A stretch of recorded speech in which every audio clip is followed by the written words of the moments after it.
Pessoal, estamos colocando para vocês hoje um ensinamento da Shirley Telles, onde ela nos explica que somos todos Igreja de Jesus Cristo. A Igreja de Jesus Cristo não é o padre, o bispo, o papa, mas a Igreja é constituída de todos aqueles que creem em Jesus, que são batizados e entregam suas vidas ao senhorio de Jesus. Pedro, quando ele recebeu o Espírito Santo, saiu, foi a primeira evangelização, ele disse para aquelas pessoas que o escutavam, que apresentou Jesus e disse assim, que todos aqueles que crescem e aceitassem Jesus, fossem batizados, receberiam o Espírito Santo e seriam salvos.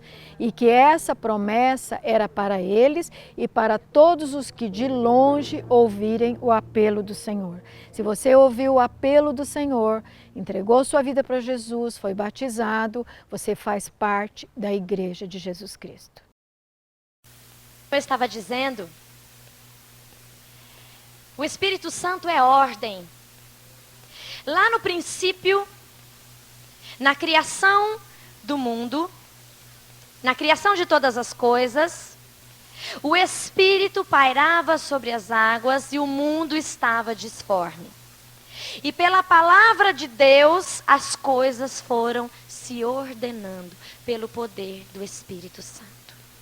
O Espírito Santo é ordem. E por isso que nós homens nos organizamos de algumas formas hierárquicas para que as coisas de Deus caminhem em ordem.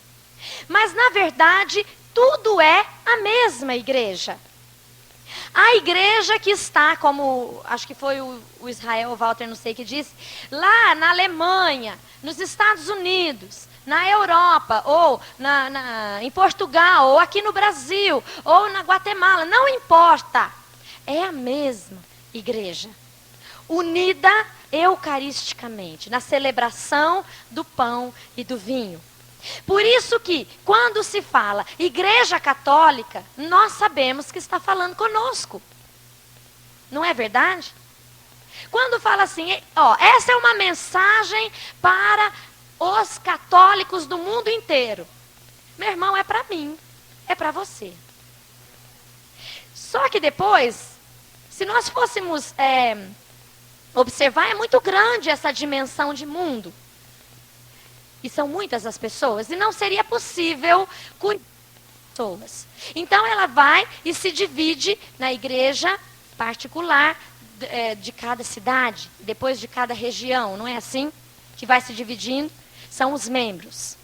Mas eu sou igreja, independente do lugar em que eu estou frequentando, eu sou igreja. É aquilo que o Walter veio falar.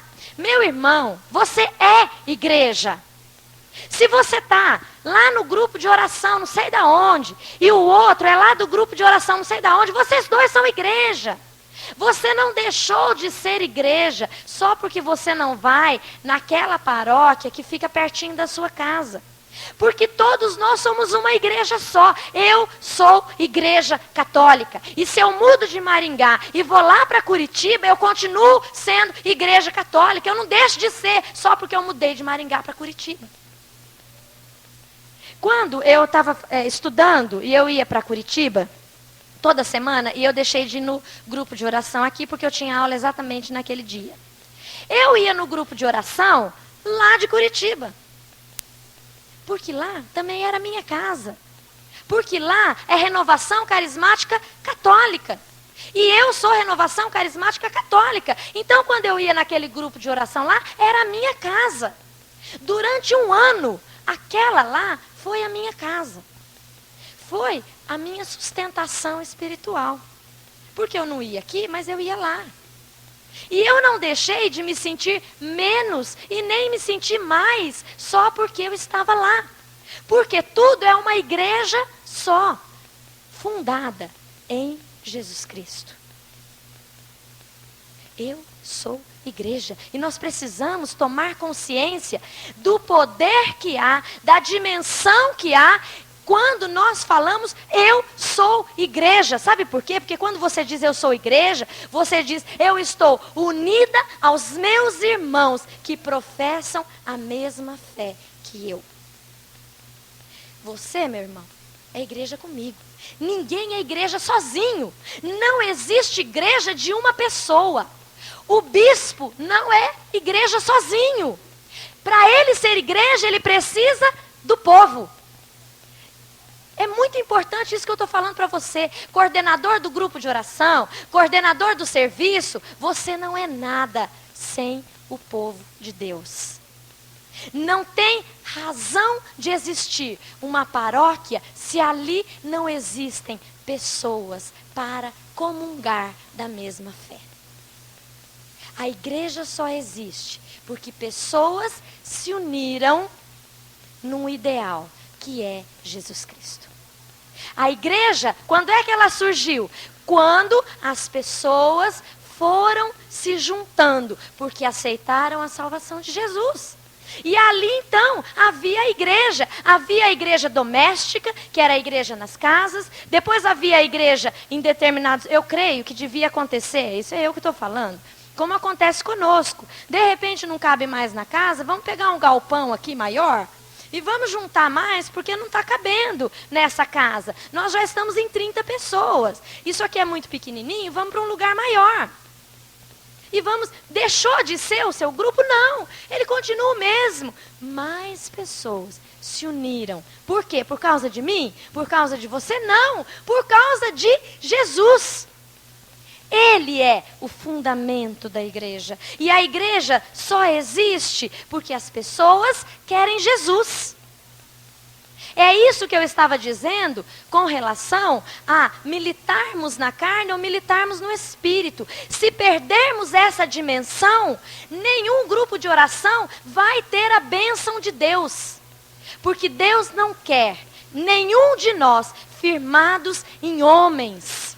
Meu irmão, eu não sou firmeza para nenhum de vocês. O bispo, nosso bispo é muito bom, mas ele não é firmeza para nenhum de nós. Ele é um sinal da graça de Deus. Uma pessoa cristã é um sinal da graça de Deus. Mas a única rocha em quem nós devemos estar firmados é Jesus Cristo. Porque todos os outros podem cair. O único que permanece fiel é o Senhor Jesus. A igreja, então, é a união de todas as pessoas que têm em comum o desejo da salvação e receberam a salvação de Jesus. Esta é a igreja. A igreja é a junção das pessoas que querem, que têm o mesmo objetivo, que é o Senhor Jesus. Comunidade de renovação jamais pode perder o primeiro chamado. Meu irmão, por que você veio para um grupo de oração? Pensa um pouquinho, por que você veio para o grupo de oração? Porque a sua alma tinha sede de Deus. Você não veio para servir, você não veio para fazer coisas.